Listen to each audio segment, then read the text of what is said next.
인사하고 시작하죠. 반갑습니다. 네, 안녕하세요. 오늘 141페이지 펼쳐주시면 됩니다. 141페이지입니다. 141페이지입니다. 자, 잠깐만. 141페이지 딱 보시니까 지금 뭐가 나왔어요? 대출금리 및 저당의 상환 방법 나와있죠. 이거 뭐예요? 빚 갚는 법 알려주는 거예요. 빚 갚는 법. 맞죠? 빚 갚는 법입니다. 이쪽에 가보시죠. 자, 빚 갚는 법 크게 몇 가지였죠? 세 가지였죠. 결혼쌤이 최근에 이제 대출을 빌려가지고 원리금 균등 상환 방식으로 돈을 빌려가지고 열심히 갚고 있습니다. 자, 이제 와보세요. 자, 원금 균등입니다. 원리금 균등입니다. 마지막 최정실입니다. 여러분 머릿속에 요 내용이 머릿속에 떠올라야 됩니다. 자, 그림 어떻게 그려야 되죠? 이렇게 그려야 되죠. 맞죠? 이렇게. 그렇죠? 이렇게. 맞죠? 원금은 처음부터 끝까지 동일하고 이자는 점차 감가. 맞죠? 초기부터 어디까지? 말기까지 흘러가는 거고 새로 추구마다 상, 환, 액이 된다라는 그랬죠. 두 번째는 원리금 균등이니까는 좀 더 길게 그리되 어디서부터? 왼쪽 위에서부터 아래로 그어주신다. 위에가 뭐다? 원금, 밑에가 뭐다? 이자. 똑같이 기간이고요. 초기부터 말기까지고요. 상환이겠죠. 채팅 상환 방식은 가장 길게 그리고 원금과 이자를 한 번에 갚는 것이다 라고 얘기하고 처음에 초기에 부의 상환이 생깁니다. 요 그림이 머릿속에 있으시면 됩니다. 그렇죠? 혹시나 계산 문제가 나온다면 원금 균등 상환 방식은 무엇을 구하기가 쉬워요? 원금을 구하기가 더 쉽죠. 어떻게 구하는 거였었어요? 대출액을 상환기간으로 나눠서 구했죠. 근데 이자 구하는 거를 잘 구하셔야 되겠죠? 이자 어떻게 구했어요? 대출액에다가 오케이 대출액에다가 어떻게 빼기 상환 원금 맞죠?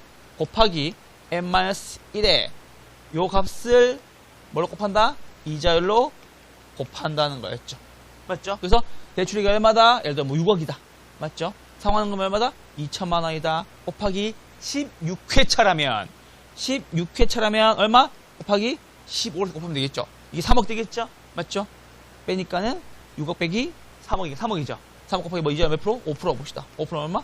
1,500만 원이 되겠죠. 이렇게 구하는 거 아시겠죠? 그래서 원금 균등은 뭐가 중요하다? 이자 구하는 거 공식 외워주시는 게 중요하다. 그래서 요거 두 개 하면 뭐다? 월, 리, 금이 된다라는 얘기 말씀드렸습니다. 자, 두 번째입니다. 두 번째는 원리금 균등 상환 방식 구하는 겁니다. 원리금 균등 상환 방식은 항상 원리금 균등 상환 방식의 영원 짝꿍 누가 있었죠? 저, 당, 상, 수가 있었죠. 맞죠? 원리금 균등이니까는 뭐 구하기 쉽다? 원리금 상환액 구하기가 쉽다. 어떻게 구한다? 대출액 곱하기 뭐다? 저당 상수를 한다라는 거. 이게 뭐가 나온 건데요? 원리금 상환액이 나온다라는 거. 됐죠? 요건 구하기 쉽죠? 그리고 이자는 뭐다? 대출 잔액, 대출 죄송해요. 잔액 곱하기 뭐가? 이자율이 되는데 원리금 균등 상환 방식에서 되게 약점이 하나가 있는데 그 약점이 뭐였냐면은 항상 뭐다? 1회차 이자액은 뭐가 된다고? 대출 잔액이 뭐다? 원금 곱하기 뭐가 된다? 이자율이 된다라는 거. 됐죠? 1회차 이자는 어떻게 구한다? 대출 원금에다가 이자율 곱한다. 이건 공통이잖아. 맞죠? 봐봐. 대출 잔액이 1회차에는 잔액이 있다 없다. 잔액이랑 원금 똑같으시잖아. 그쵸? 그러니까 항상 이거 기억해야 돼요. 1회차 이자는 원금 균등이 됐건 원리금 균등이 됐건 뭐다? 대출 원금에다가 얼마 빌렸는지에다가 이자율 곱하면 된다라는 거. 아시겠죠? 그거 기억하시면 됩니다. 됐죠? 그 말씀 드리고 그리고 우리 공부할 때 이자를 뭐다? 이자 곱했으니까는 저당수 곱했으니까는 어떻게 한다? 원금 구하는 거는 원금 구하는 어떻게 구했죠? 어떻게 구한다? 대출 잔액에다가 기억나셔야 돼요. 곱하기 하는데 뭐다? 저당 상수에다가 빼기 뭐 뺀다? 이자를 뺏어 구한다. 오케이. 그거 기억하면 됩니다. 됐죠? 그래서 뭐다? 저당 상수와 이자율은 원금 구할 때 뺏어 구하시면 된다라는 거. 여기 계산하면 답니다. 자, 그리고 마지막 포인트 잡으면 자, 원금 균등 상환 방식은 절반 지나야 50% 갚고 원리금 균등 상환 방식은 3분의 2가 지나야 50% 상환하고 대지 상환 방식은 초기마다 부의 상환이 생긴다라는 거. 됐죠? 요거 하나 기억하시면 됩니다. 됐죠? 저당의 상환 방법이었습니다. 자, 네 번째입니다. 저당의 유동화 제도입니다. MBS입니다. 요건 고민할 필요 없죠? MBS입니다. 자, 이쪽 보세요. 이제 안 오면 정리 못 하는 거야. 아시겠죠? 자, MBS입니다. 요거마다 모기지, 백, 시큐리티죠. 자, MPTS입니다. 본인 돈 넣고 본인이 사 권한 가지고 가는 거죠. 책임자 다 누구? 투자자. 맞죠? 초과 담보 있다 없다? 없다. 콜방은 된다 안 된다? 안 된다. 맞죠? 그래서 뭐다? 뭐또 원리금 상환액도 자기가 가져가고 뭐도 저당권도 자기가 가져간다. 맞죠? 원리 원투 저투 됐죠? 다 투투니까 속으면 안 돼. 혼합형 가서 저발할 거야. 알겠죠? 그 말씀드립니다. 자, 원리금 상환액, 원리금 뭐냐? 죄송해요. 원리금 지급액을 가져가니까 무슨 책임도 떠나야 돼요? 채월이 아니지. 원리금 가져가잖아. 원리금 지급액 가져간다고. 무슨 책임? 그렇지. 조기 상환 위험 부담이잖아. 저당권 가져갑니다. 무슨 책임 떠나야 돼요? 채무 불이행 위험. 이럴 거예요, 지금 나한테? 이거 했잖아. 저당권 가져가니까 무슨 책임? 채무 불이행 위험. 이거 해줬잖아. 이거 좋아했었잖아요, 그때. 우리 좋았잖아. 이제 아래. 우리 좋았잖아. 이거 하고, 교수님 그게 되네요? 좋았잖아. 맞죠? 응. 추억이 됐어요? 헤어질 때 됐어, 이제. 저당권 가져가잖아. 무슨 위험? 채무 불이행 위험. 됐죠? 똑같은 거니까 말씀드립니다. 자, MBB입니다.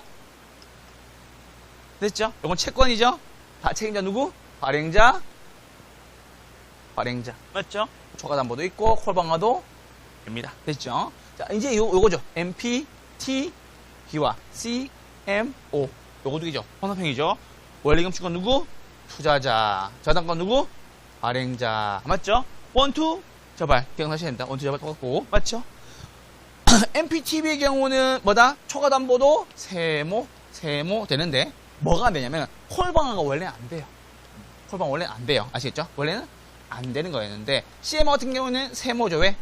장기에는 가능하니까. 아시겠죠? 그 말씀 드리는 거예요. 그래서 요거 세 가지. 그쵸? MPTS는 지분형, MBB는 채권형, MPTB는 CMO는 혼합형이었습니다. 요게 MBS에 대한 세 가지 형태였습니다. 요거마다 지분형, 요거마다 채권형, 요거마다 혼합형. CMO가 가장 많이 나온 이유, 대한민국에서 CMO를 가장 많이 쓰기 때문에 그렇습니다. 아시겠죠? 말씀드립니다. MBS였습니다. 자, 리츠는 크게 세 가지가 있었죠. 자기관리, 위탁관리, 기업, 구조조정. 이거 말로 해봅시다. 설립자본금 5억하고 3억이에요. 5억은 누구? 자기관리. 3억은 누구? 위탁관리. 됐죠? 최저자본금 70억은 누구? 자기관리. 50억은 누구? 위탁관리. 이걸 숫자로 얘기해 주니까 단순히 큰 거를 자기관리로 보내서 그렇지. 조심하셔야 되는 겁니다. 5억과 뭐다? 70억. 맞죠? 3억과 50억. 이거 틀리게 만들려면 이거 50억 내면 돼요. 다 틀려요. 이거 30억 내면 돼요. 왜? 딱 10배처럼 있어서 답변 보이거든. 10배 아니라. 그 말씀을 꼭 드립니다. 됐죠? 요거 하나 잘 기억해 주시고. 이렇게 하면 다 틀려요. 태엽니다. 무슨 수 있죠? 또 틀리겠지. 아시겠죠? 괜찮아요. 지금 틀려도 돼요. 10월 25일만 안 틀리면 되지. 맞죠? 그래서 요거 하나 잘 기억해 주시고요. 항상 리츠 공부할 때마다 숫자 위주로 잘 공부해 주시면 되겠습니다. 2년 이내에 일반에게 창액 30%를 제공해야 되고, 그리고 뭐 할까요? 그리고 뭐다? 배당은 자기 관리는 50%, 위탁이랑 기업조정 90%. 됐죠? 자산 구성은 70%는 부동산, 80%까지는 부동산, 증권, 현금까지 구성해도 됩니다. 그래서 리츠는 숫자 위주로 잘 정리해 주세요. 숫자 많이 물어보니까. 자, PF입니다. 요건 쉬웠죠? 자, 기존 장부 안 쓰고 새로운 장부 씁니다. 무슨 금융? 부외금융. 맞죠? 망했을 때 돈 달라고 못 합니다. 무슨 금융? 비소구금융. 자체 계좌에 주는 거예요? 위탁 계좌에 맡기는 거예요? 위탁 계좌에 맡기는 겁니다. 됐죠? 모든 자산을 담보로 합니까? 아니요. 사업 자체 자산을 담보로 하거나 장래 발생할 현금 흐름에 의존하는 겁니다. 아시겠죠? 항상 그 은행이 옳은 질문 나오고 항상 한 개가 다른 게 나오는 겁니다. 아시겠죠? 말씀을 드립니다. PF는 많이 들어보셨으니까 됐습니다. 자, 141페이지 문제 한번 들어가 보시죠. 141페이지 대표 유형입니다. 대출 상환 방식에 대한 설명을 틀린 것을 골라라 라고 나왔습니다. 원리금 균등 상환 방식의 경우 매기 상환은 원금이 점차 증가한다. 맞습니까? 네, 맞네요. 이자는요? 점차 감소합니다. 원금 균등 상환 방식의 경우 매기 상환은 원리금이 감소한다. 옆에다가 체감식 상환 방식이라고 써주세요. 체감식 상환 방식. 무슨 말이냐면 원금 균등 상환 방식의 모양이 이 모양이잖아요. 그렇죠? 체증식이니까 점차 갚는 금액이 늘어날 거고 체감식이니까 점차 갚는 금액이 뭐다? 줄어든다. 그래서 원금 균등 방식을 체감식 상환 방식이다 라고도 얘기합니다. 이게 옛날 표현인데 잘 안 나오더라고요. 요즘엔 다 이걸 나오긴 하더라고요. 자, 됐죠? 3번입니다. 원금 균등 상환 방식이 원리금 균등 상환 방식보다 중도 상환 시 대출 잔금이 더 작은 편이다. 왜? 원금 균등 상환 방식은 처음부터 팍팍팍 돈을 많이 갚으니까는 잔액도 커요, 작아요? 작다라는 거. 다음은 3번이었습니다. 4번입니다. 점증식, 체증식 상환 방식은 장래 소득이 늘어날 것으로 예상되는 차입자에게 적합하다. 맞습니까? 네. 만기 일시 상환 방식의 경우 원금 균등 상환 방식에 비해서 대출 기간에 이자 수입이 늘어난다라는 거 맞죠? 그리고 여기다 하나 더 쓸게요. 가중 평균 상환 기간이 가장 길다. 뭐보다? 세 가지보다. 그래서 문제가 이렇게 나온 적이 있었어. 자, 가중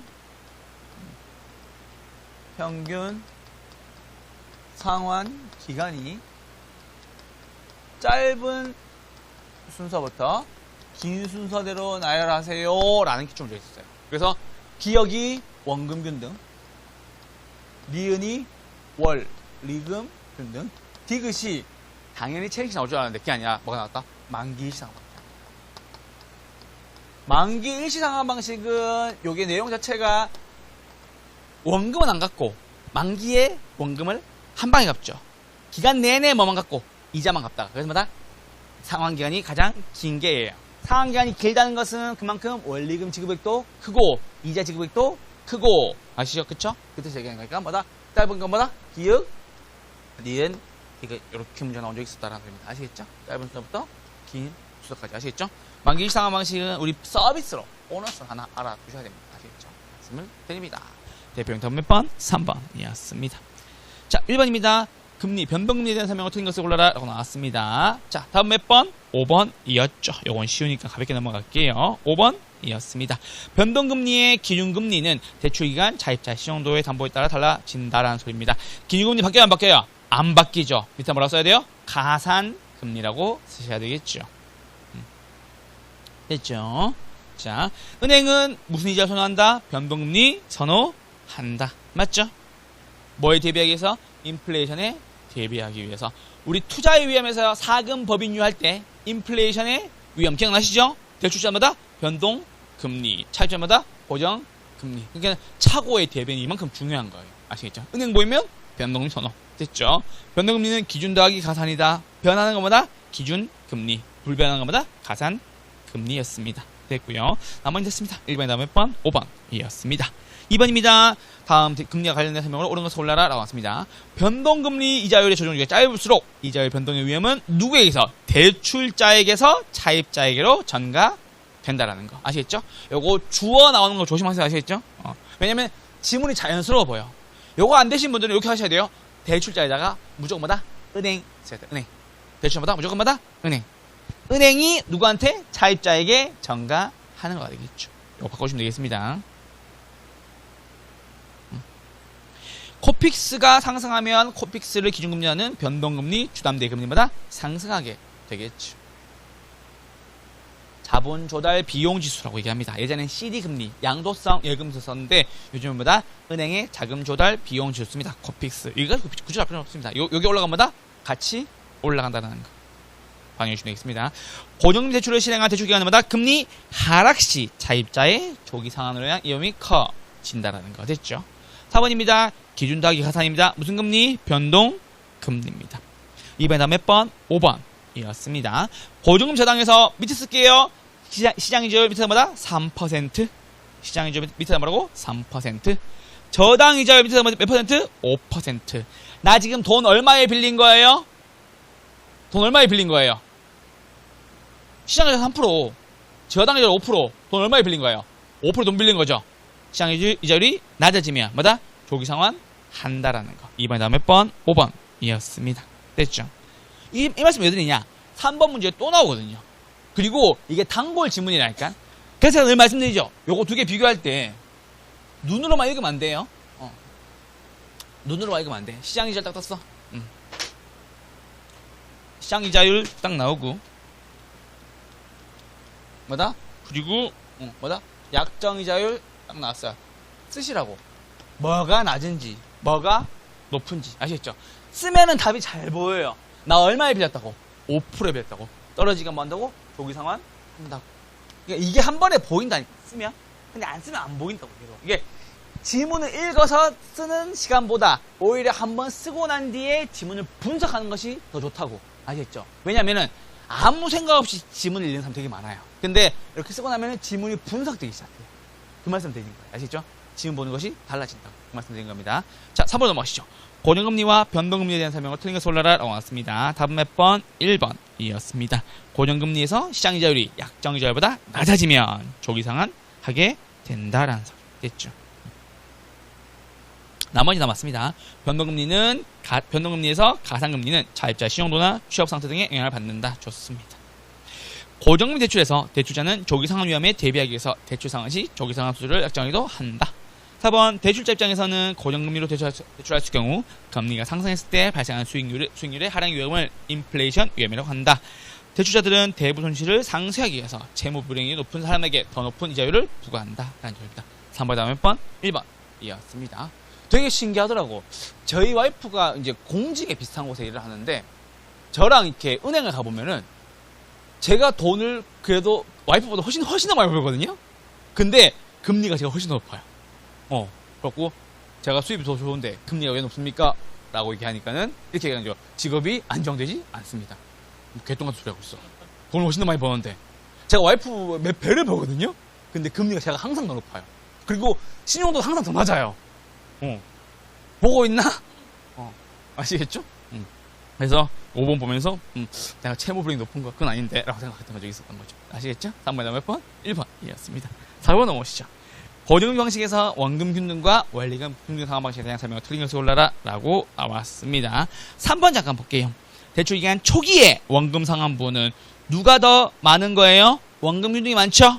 맞죠? 뭐다? 원리금 균등 분할 상환 방식이 원금 균등 분할 상환 방식보다 적다라고 하셔야 되겠죠. 틀린 것은 몇 번? 3번이었습니다. 자, 1번입니다. 대출기간 초기에는 원금 균등이 많다. 좋습니다.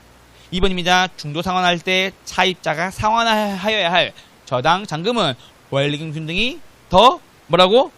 많다. 됐죠? 됐어요? 잔금이잖아, 잔금.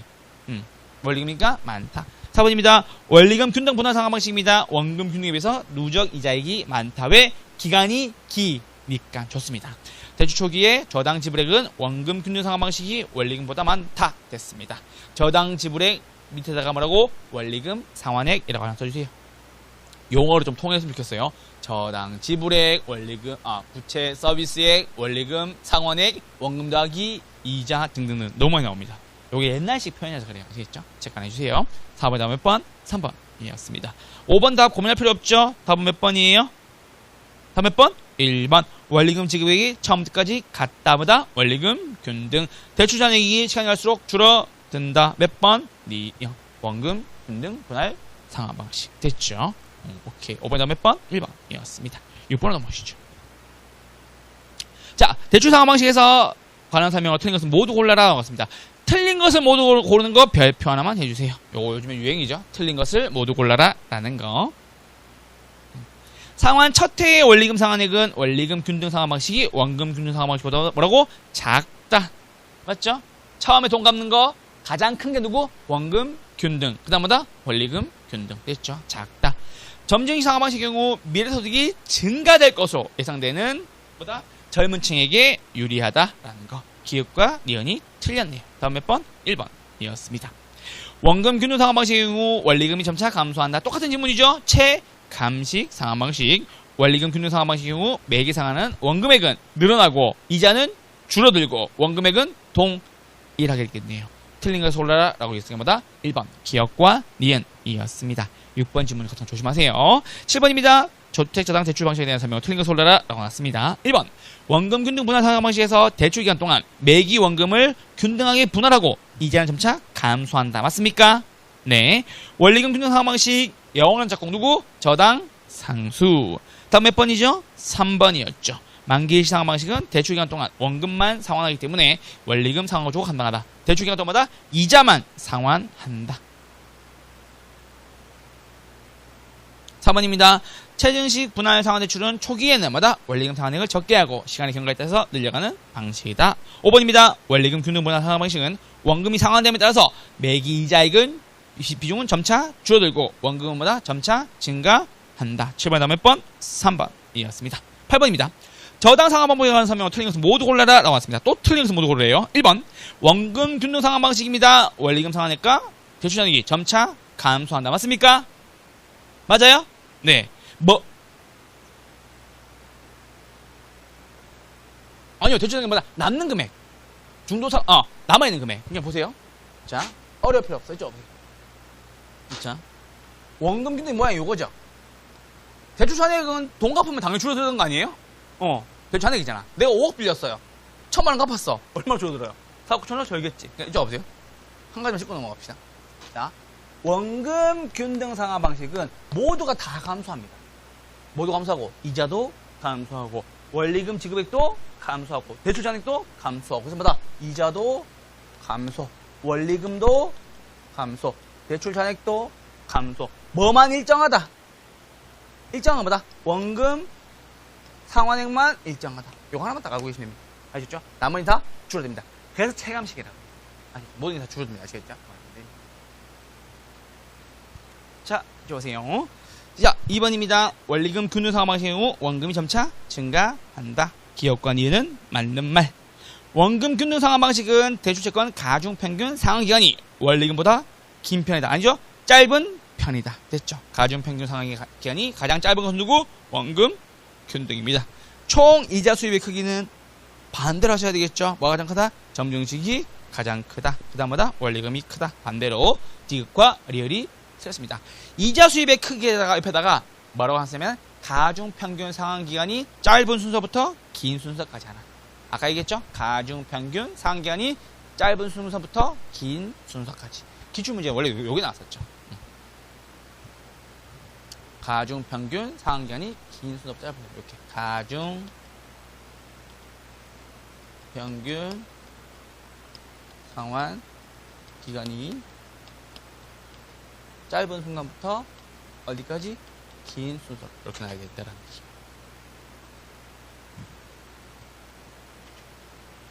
됐죠? 8번의 답은 몇 번? 5번이었습니다. 디귿과 리엘이 틀렸다라는 얘기입니다. 9번입니다. 대출 상환 방식에 관한 설명을 틀린 것을 골라라 라고 나왔습니다. 5번 잠깐 볼게요. 점증 상환 방식은 대출 잔액이 지속적으로 뭐다? 증가함. 지속적으로 감소함으로. 죄송합니다. 잔액이 감소함 맞죠? 왜? 돈을 갚으니까 초기에만 부의 상황이 생기는 거고. 맞죠? 조심하셔야 됩니다. 원금과 원리금 균등 상환 방식마다 이자 부담이 큰 편이다. 체크. 지문이 좀 애매합니다. 이게 사실은. 잔액이 감소하는 것도 약간 말이 안 맞습니다. 왜? 초기에는 잔액이 증가하는데. 그쵸? 초기에는 뭐다? 부의 상환이 생기니까 잔액이 늘어난다고. 기억나시죠? 우리 5억 빌렸는데 대출금 100만 원 갚고 이자가 200만 원에서 대출 잔액이 오히려 올라가는 거죠. 그러니까 지문 좀 이상합니다. 이거는. 그래서 지우고 뭐다? 이자 부담액이 큰 편이다라는 거. 나머지 다 맞는 지문입니다. 한번 볼게요. 원리금 균등이나 원금 균등에서 거치기간이 있을 경우 거치기간에 체크. 거치기간 줄치시고요. 밑에 뭐다? 이자만 내는 기간. 거치기간이 뭐다? 이자만 내는 기간. 이자 지급액이 증가함으로 원리금 지급액도 증가하게 된다. 거치기간이라는 것은 뭐다? 내가 원금 안 갚고 이자만 낸다라는 겁니다. 우리 여러분들 그 5년 단위로 원리금 균등해 보면은 막 2년은 이자만 내시겠습니까? 물어본 경우가 있어요. 이번에 제가 지난주에 있는 거 다 물어봤어요 또. 대출하면서 다 물어봤어. 거치기간 있으면 걸 수 있습니까? 물어도 된대. 근데 걸 생각 없었는데 물어본 거지. 됩니다. 이게 5년 하면 뭐 1년, 2년 이렇게 거치기간만 거는 경우도 있더라고요. 이자만 내는 경우. 그래서 거치기간마다 이자만 내는 기간. 이자만 내는 기간이 있으면마다 이자 지급액이 증가하겠죠. 원리금 지급액도 증가하게 되겠습니다. 원금 균등 상환 방식은 원리금 균등 상환 방식에 비해서 누적 원리금 상환이 더 작다. 왜? 기간이 짧으니까. 좋습니다. 대출 시행 시점에서 총부채 상환 비율 DTI는 점증식이 원금 균등보다 작은 편이다.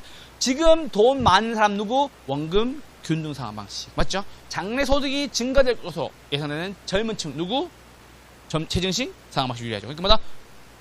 장래 소득이 증가될 것으로 예상되는 젊은 층이니까 뭐다? DTI는 더 적겠죠. 됐죠? 말씀드린 겁니다. 4번입니다. 대출금을 조기에 상환합니다. 빨리 갚는데요. 원리금 균등 상환 방식이 원금 균등 상환 방식의 상환에서 작다. 뭐가 작다? 원금 균등 상환 방식의 상환에서 작다라는 거. 4번 질문 별표 하나만 해주세요. 이게 이 말씀 왜 드리냐면 저는 개인적으로 이렇게 문제 내면 안 된다고 생각하는데 이게 뭐뭐에 비해 뭐뭐이 보다 이렇게 하면은 주어가 바뀌어요. 그럼 임주 읽어볼게요. 대출금을 조기 상환합니다. 원리금 균등 상환 방식에 비해 나오죠. 무엇이? 원금 균등 상환 방식의 상환에서 작다. 왜? 처음부터 팍팍팍 많이 갚았으니까. 근데 보세요. 이것만 바꿔볼게요. 대출금을 조기 상환하는 경우 원리금 균등 상환 방식이 나오면 어떻게 돼요?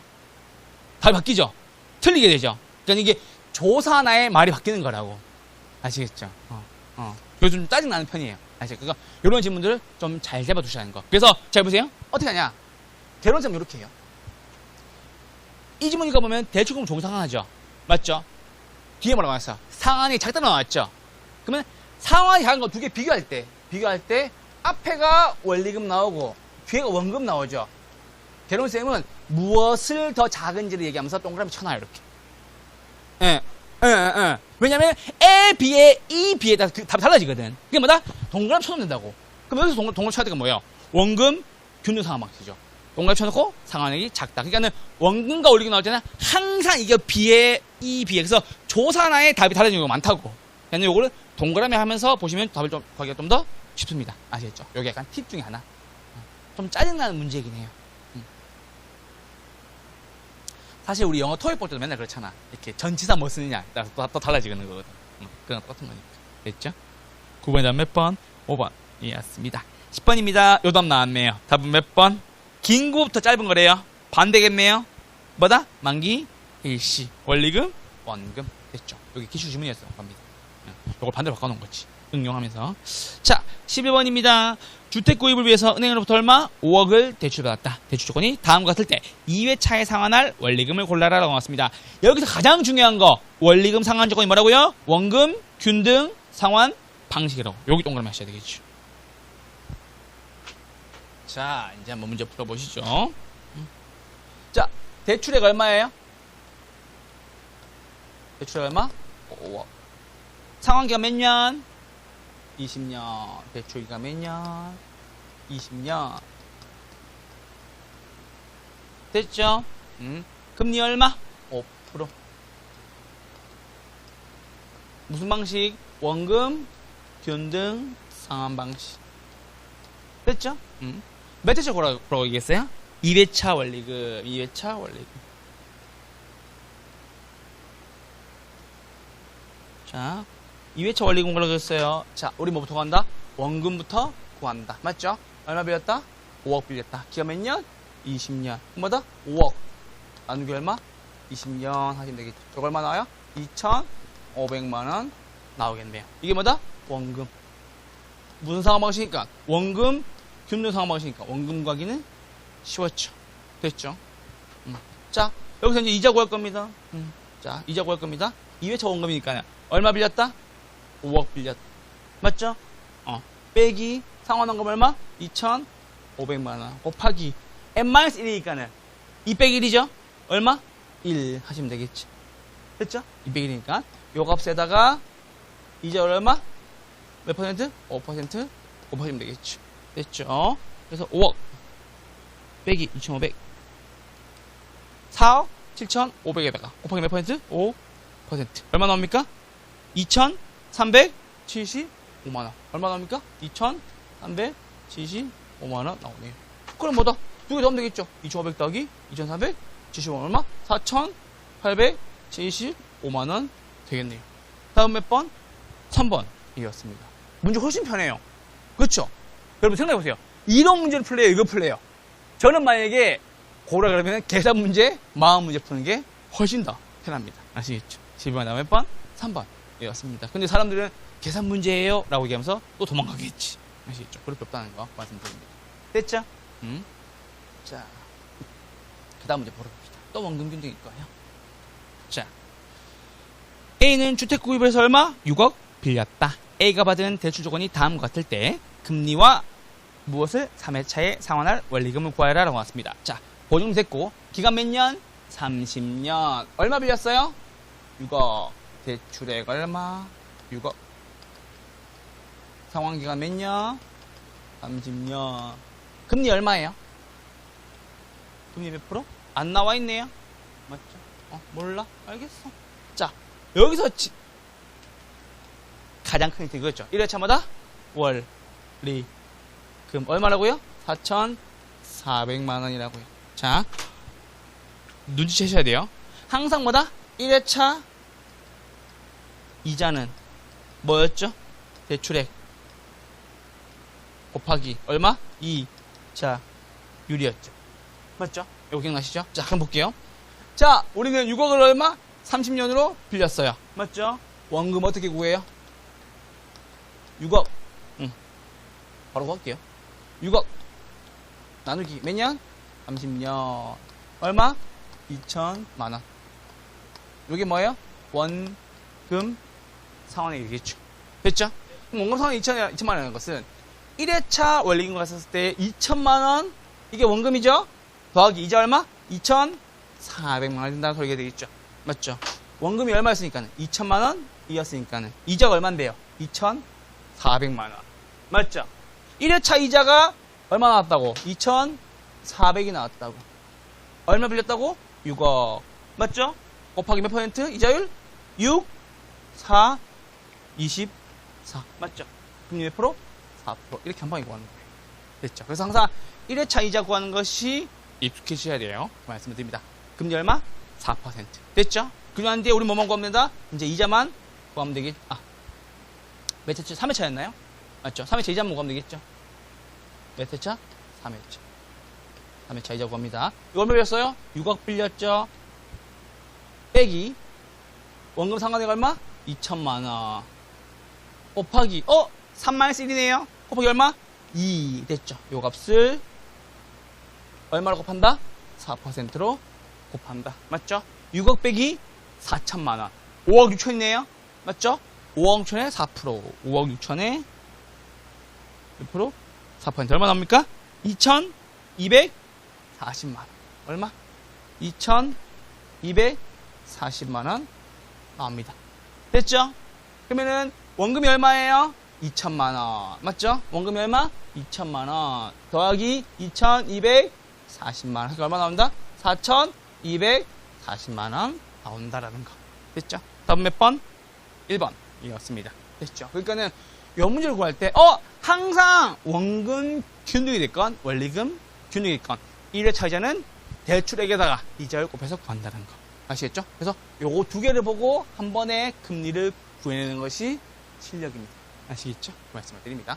요거 하나 지켜주세요. 10번에 다음 몇 번? 1번이었습니다. 됐죠? 자, 다음 넘어갈게요. 또 원금 균등이네요. 금리를 주는 경우도 있고 안 주는 경우도 있고, 금리 안 줄 때마다 1회차 원리금 상환액을 이용한다라는 거. A는 주택을 구입하기 위해서 얼마? 2억을 대출받았다. 대출액 얼마? 2억. 기간 몇 년이에요? 20년. 금리 몇 프로? 5%. 됐죠? 금리 5%마다 원금 균등입니다. 됐죠? 6회차랑 11회차. 잠깐만. 저 보세요. 머릿속에 딱 떠오르는 거. 원금 상환액 곱하기 5. 원금 상환 곱하기 10. 5와 10이네요. 5와 10이네요. 됐죠? 5 하나 기억하시면서 보시면 됩니다. 자, 원금 구해봅시다. 얼마? 2억. 나누기 얼마? 20년. 얼마 나옵니까? 1,000만원. 이게 뭐다? 원금이 되겠지. 됐죠? 자, 그리고 6회차 이자. 그리고 11회차 이자. 자, 6회차 이자입니다. 얼마 빌렸다고? 2억 빌렸다고. 빼기. 맞죠? 얼마? 1,000만원. 곱하기 6-1이네요. 얼마? 5. 그렇죠? 요 값을 얼마 곱한다? 1,000. 죄송해요. 곱하기 몇 퍼센트? 5%로 구한다. 맞죠? 요거 빼면 1억 5천이네요. 맞죠? 1억 5천 곱하기 5% 얼마? 750만. 1억, 여러분, 자. 5가 아니잖아. 여보세요? 이거 1억 5천이죠? 1억 5천이죠? 괜찮아요. 저보세요. 설명해줄게. 왜 그게 빨리 설명해줄게. 1억 5천이죠?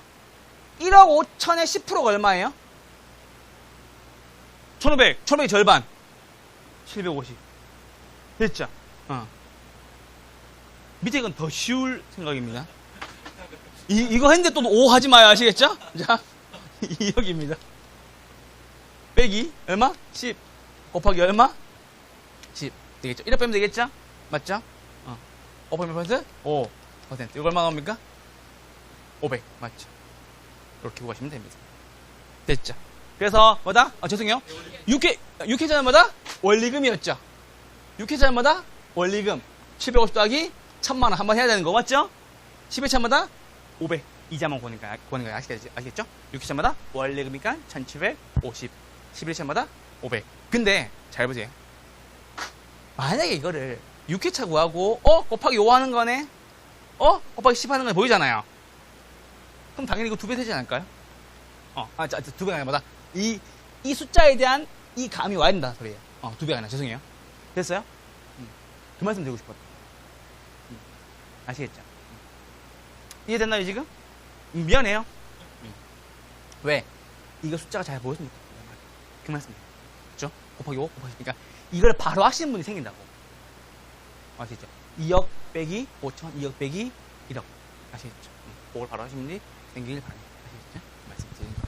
됐죠? 13번에 나온 몇 번? 1번. 이었습니다. 14번입니다. A씨는 8억 원의 아파트를 구입하기 위해서 얼마 받았다? 2억 원을 대출 받았다. 8억짜리 아파트 구입하기 위해서 이거 필요해요? 불필요해요? 불필요하죠. 대출 얼마? 2억 받았다. 은행의 대출조건이 다음과 같을 때 2회차에 상환할 원금과 3회차의 이자 납부액을 순서대로 나열한 것을 골라라 나왔습니다. 잠깐만. 여러분들 2회차에 상환할 원금을 물어봤어요. 이거 조건이 원금인지 원리금인지 볼 필요가 없다. 볼 필요가 없겠죠. 이게 원금 균등 상환 방식인데 원금 상환액을 구하라고 하면 문제 잘못 낸 거예요. 왜? 한 번에 구하면 되니까. 됐죠. 근데 원금 구하라라고 얘기한 순간 밑에 뭐다? 원리금 균등 상환 방식이 나와야 되겠죠. 됐죠. 그 말씀 드린 겁니다. 자, 이제 와보세요. 자, 대출액 얼마? 2억. 8억 하시면 안 돼요. 조심하셔야 돼요. 아시겠죠? 자, 그리고 뭐다? 기간 몇 년? 30년. 20년? 미안해요. 20년. 미안해요. 왜? 여기서 기간이 필요 없거든.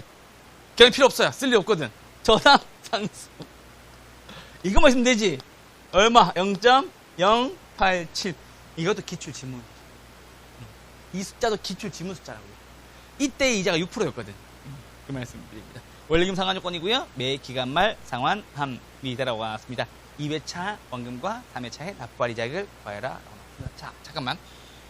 혹시나 여러분 잘 보세요. 원리금 균등 상환 방식이 문제에 딱 나오잖아요. 그럼 여러분들 보세요. 원금과 이자를 따로 구하는 것이 아니라 표를 하나 그려야 돼요. 어떻게 구한다? 1회차 잠깐 쭉 얘기할게요. 설명할게요. 요거는 어쩔 수 없어. 자, 1회차 2회차 3회차 요렇게 쓰고 구하셔야 돼요. 됐죠? 그러면 월, 리, 금입니다. 됐죠? 얘는 똑같죠? 얼마 빌렸다? 2억 빌렸다. 곱하기 얼마? 0.087 됐죠? 2억에 곱하기 0.087 하면 얼마 나옵니까? 1,740만 나옵니다. 2억 맞죠? 1,740만 원. 그렇죠? 그럼 1회차에도 얼마?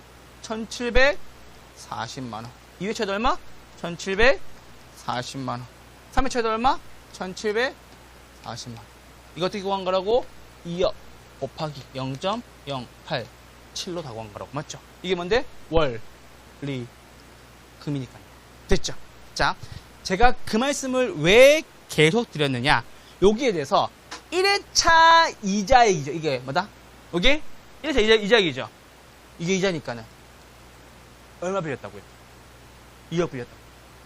금리 몇 프로라고요? 6%라고요. 얼마? 1,200. 이게 한 방에 나가야 됩니다. 됐죠? 그럼 우리 원금 구할 필요도 없죠? 원금 얼마?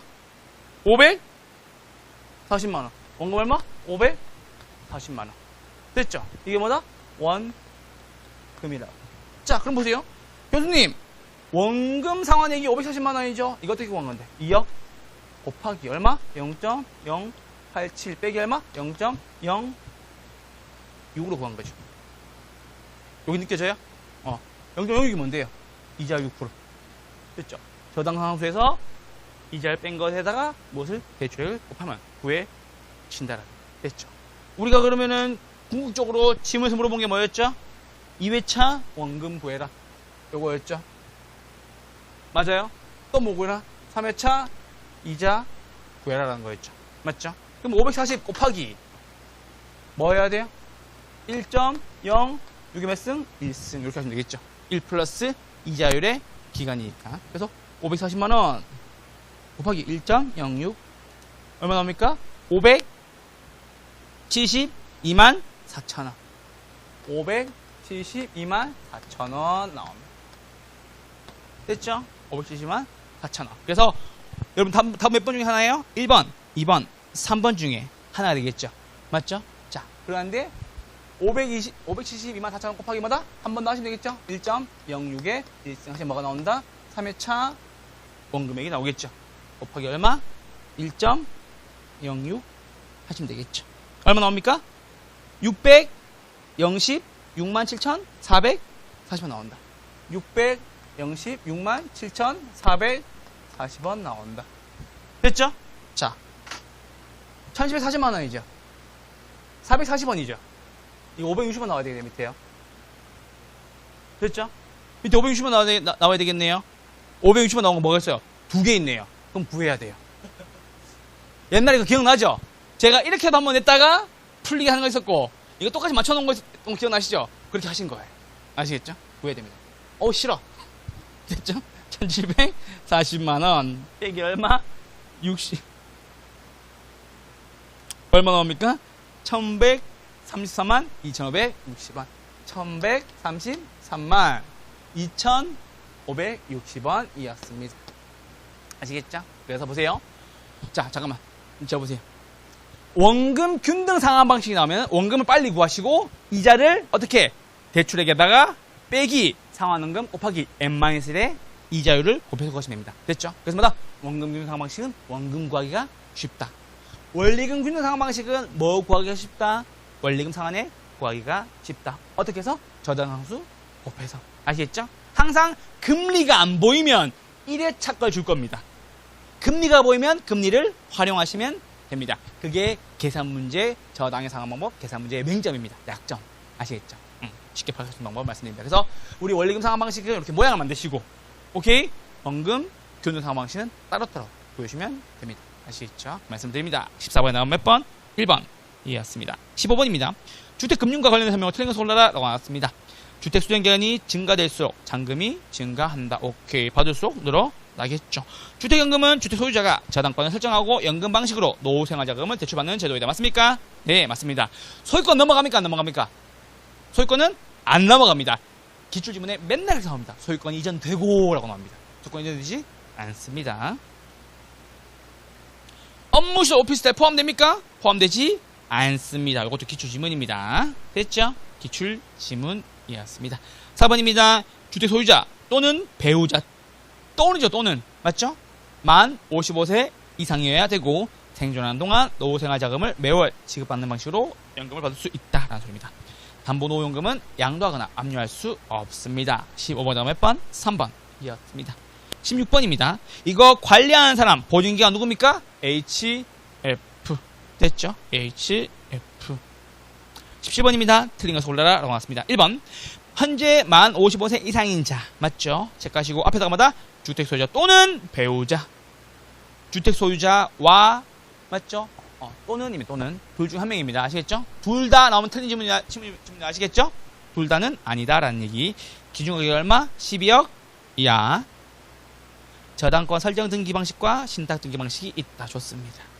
3번도 맞는 질문. 노후생활자금을 매월 연금 방식으로 소유할 수도 있고 가입자가 원하는 일정 기간 동안만 연금을 수령할 수도 있다라는 소리.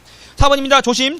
주거 목적으로 사용하는 오피스텔 체크. 주거용 오피스텔은 가입이 가능하다라는 거. 양도 압류할 수 있다 없다? 없다는 얘기입니다. 17번 다음 몇 번? 5번 이었습니다. 됐죠? 여기까지 하고 우린 잠깐 쉬었다가 MBS 보도록 하겠습니다. 잠깐만 쉴게요.